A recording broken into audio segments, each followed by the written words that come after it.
Thank you, South Bronx.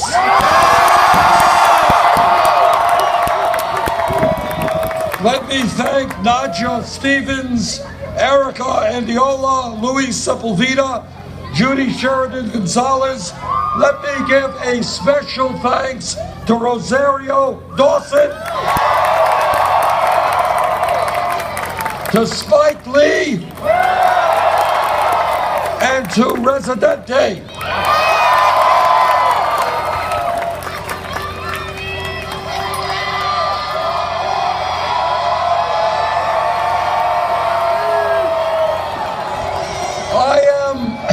As you know, I am the very proud United States Senator from Vermont. But I am very proud that I was born here in New York City.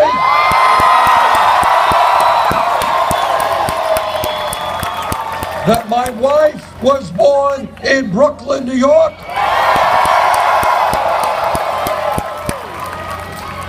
My father came to this country at the age of 17 from Poland without a nickel in his pocket. He never made much money.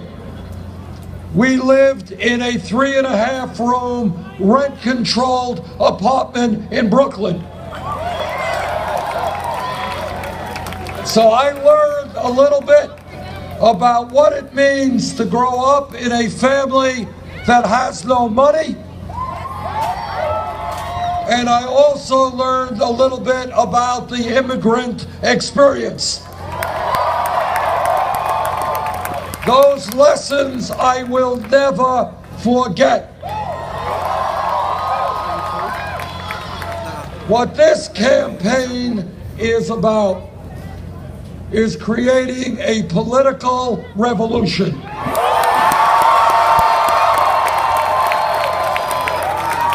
And the 15,000 people who are here this evening,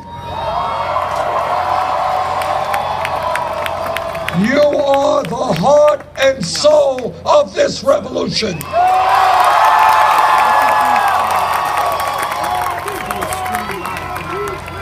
What we are saying loudly and clearly is enough is enough.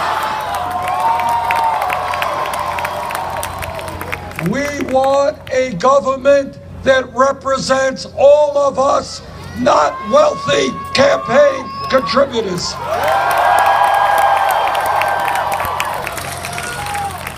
We want a campaign finance system that is not corrupt. We want an economy that is not rigged. We want a criminal justice system that is not broken.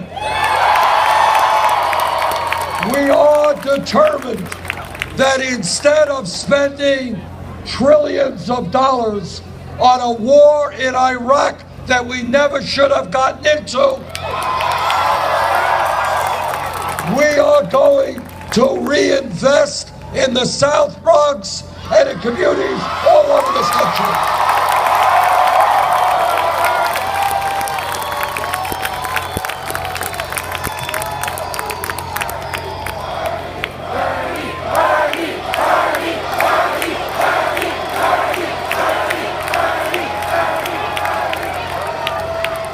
There is no reason in this country why people should be paying 40 or 50% of their limited incomes in housing.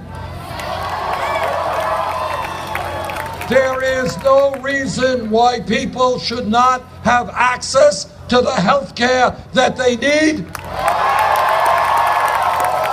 There is no reason why in this country we should not have the best educational system in the world for all of our people.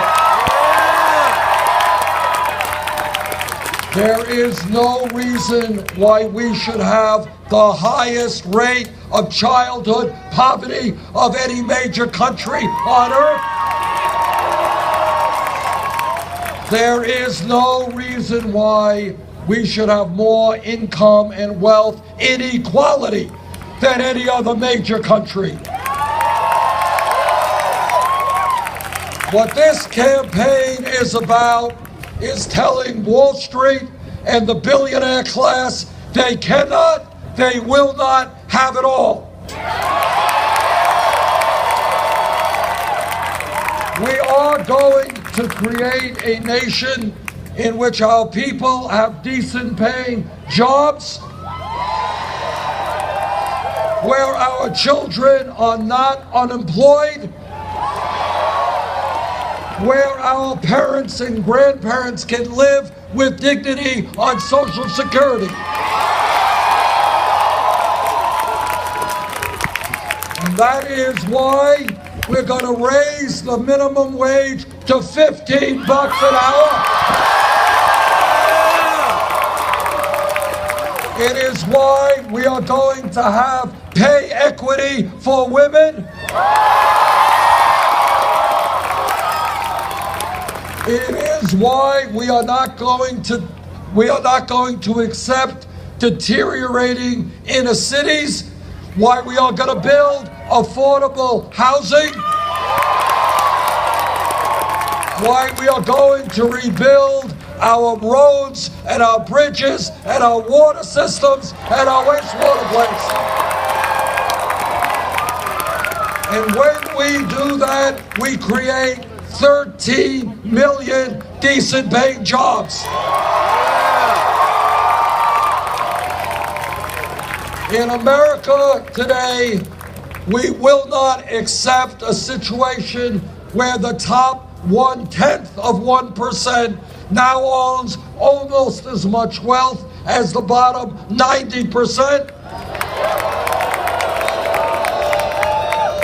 We will not accept a situation where the 20 wealthiest people own more wealth than the bottom half of America. We are going to create an economy that works for all of us, not just the people on top. In America, people should not have to work 2 or 3 jobs just to get by. And then after all of that, 58% of all new income goes to the top 1%. That's wrong. In this country, we can and will create a first-class public school educational system.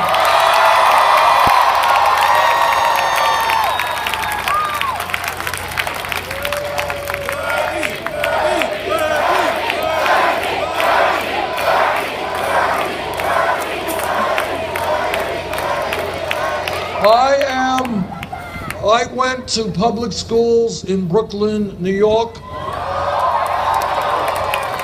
I had a good education, and I want every kid in this city and in this state to have a quality, good public education. And that means that instead of giving tax breaks to billionaires or fighting wars we should not be fighting, we're going to be investing in housing and education and healthcare.